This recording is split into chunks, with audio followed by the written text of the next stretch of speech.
In March of 2026, Nepal's police charged 32 people with organized crime. Not smugglers, not gangsters, trekking guides, helicopter operators, hospital directors, and doctors. Investigators say they ran a coordinated scheme on the trekking routes to Mount Everest, faking medical emergencies, flying healthy tourists to Kathmandu by helicopter, admitting them to private hospitals, and billing foreign insurers for treatment nobody needed. Between 2022 and 2025, 4,782 foreign patients passed through the hospitals involved. The fraud has been valued at close to $20 million. And when it reached the rest of the world in April, it arrived attached to one specific detail: poisoning. That guides were secretly putting baking soda into their clients' food to make them violently ill, so a helicopter could be called. That version ran in the American press, the British press, the Indian press. It is repeated in the encyclopedia entry about the case. If you have heard anything at all about this story, that is almost certainly what you heard. Nepal's own investigators say they have found no evidence for it. In April, the Central Investigation Bureau, the same police unit that built the entire case, issued a public statement asking the media to stop repeating the poisoning claim. They called it unverified, misleading, and baseless. So one of two things is true here. Either Nepal's police are protecting an industry their country cannot afford to lose, or the entire world repeated something nobody had ever proved. The answer is in the case file, and what is in that file is stranger than the headline. Start here. Investigators recovered security camera footage of foreign tourists sitting in a cafe drinking beer during the exact hours their hospital records show them receiving emergency treatment. The cafe belonged to one of the doctors later charged in the case. Now, helicopter rescue in Nepal is real, and it saves lives. At altitude, the air thins, the weather turns without warning, and getting a genuinely sick trekker down to Kathmandu within hours has saved a lot of people. The fraud did not replace that system. It grew inside it. Investigators describe two ways an emergency gets manufactured. The first barely involves deception. A trekker finishes 2 weeks of walking and simply does not want to walk back. So the guide offers a deal. Act sick and a helicopter comes. The guide handles everything else. The second one is why this case matters. Day 9 on the trail to Everest Base Camp. Your head is pounding. Your fingers are tingling. Your oxygen reading has dropped. All of that is normal at altitude, and rest, water, and a slow descent usually fix it.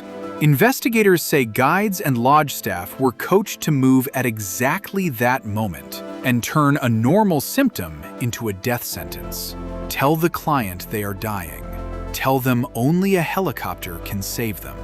Some went further. The pills people take to prevent altitude sickness were handed out alongside large amounts of water, which produces the very symptoms that would justify the call. Exhausted, cold, far from home, high on a mountain, and the only person who understands this place is telling you that you might not see morning. There is no version of that moment where you say no. Then the billing starts, and this is where a scam becomes an industry. One helicopter goes up carrying several passengers. Each passenger's insurer receives a separate, full-price invoice as if that person had flown alone. A $4,000 charter becomes a $12,000 claim. In one documented case, 4 tourists flew out together. Same day, same aircraft, same manifest. The claims went out as 4 separate rescues.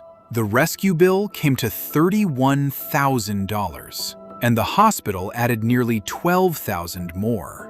At the hospital, the paperwork gets manufactured.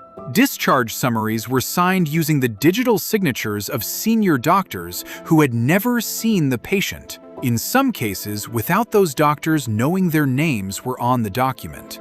One hospital assistant admitted he handed over his own X-ray, taken a year earlier at a different hospital, to be used in a foreign trekker's claim. The same X-ray, a different person, sent abroad as medical proof. And everybody in the chain got paid. Hospitals returned 20 to 25% of each insurance payout to the trekking company that referred the patient, and another 20 to 25% to the helicopter operator. Out of those 4,700 foreign patients, 171 rescues are confirmed fake. So where did poisoning come from? Somewhere inside the investigation file sits one line. In at least one case, baking powder was mixed into a tourist's food to make them unwell. One line, one case.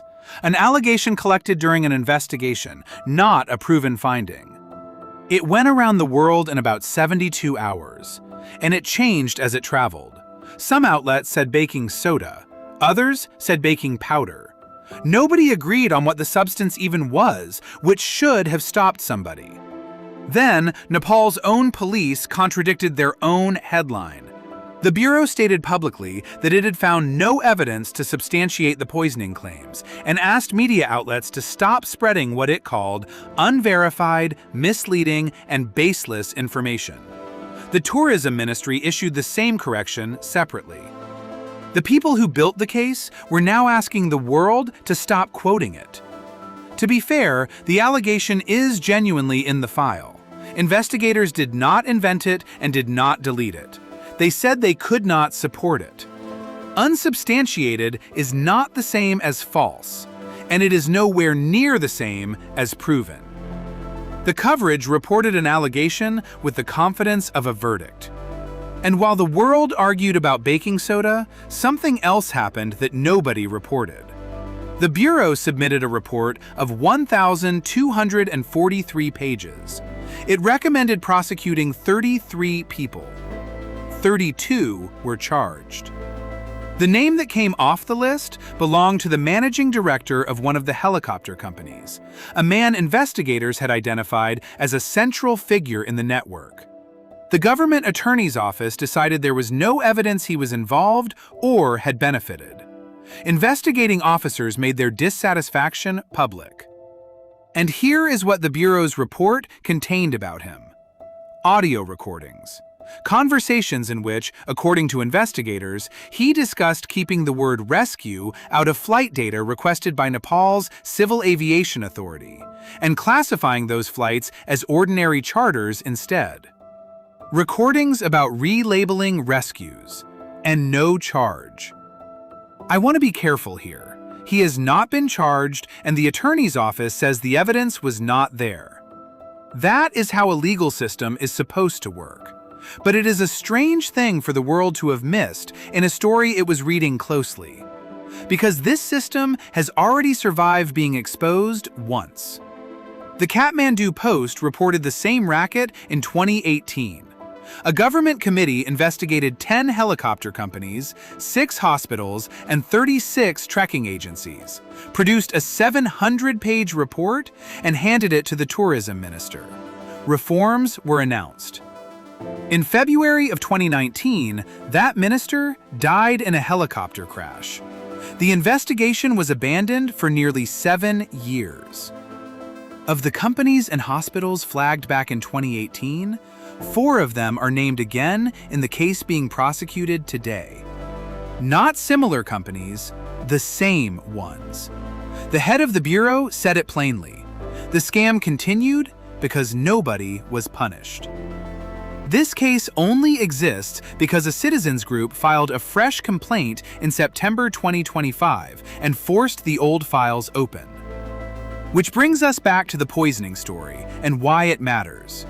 One expedition chief said the damage lands next year, not this one, because clients had already booked. And from now on, every client who gets sick on a trek will quietly wonder whether they were poisoned. Altitude sickness kills people.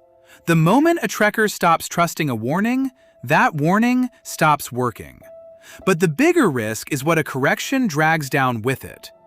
When the loudest claim collapses, people file the whole case under exaggeration. The forged signatures, the recycled X-ray. 4 people on 1 helicopter billed as 4 rescues. The name that came off the list. All of it documented. All of it now tied to a headline that was never solid. And look at the shape of this thing. Insurers in Australia and Britain trying to verify an emergency that happened at 3,000 meters using documents checked by local partners who sit inside the same business network as the people filing the claims. Nobody anywhere in that chain has a reason to say no. The poisoning story let the world look at Nepal and see something monstrous. The real case is duller and much more familiar. It runs on paperwork, on commissions, and on a claim form that nobody ever checks. Whether anything changes will not be decided on Everest. It gets decided in a courtroom in Kathmandu by whether the punishment is finally large enough to matter. Nepal has been here before. Last time, the file was simply closed.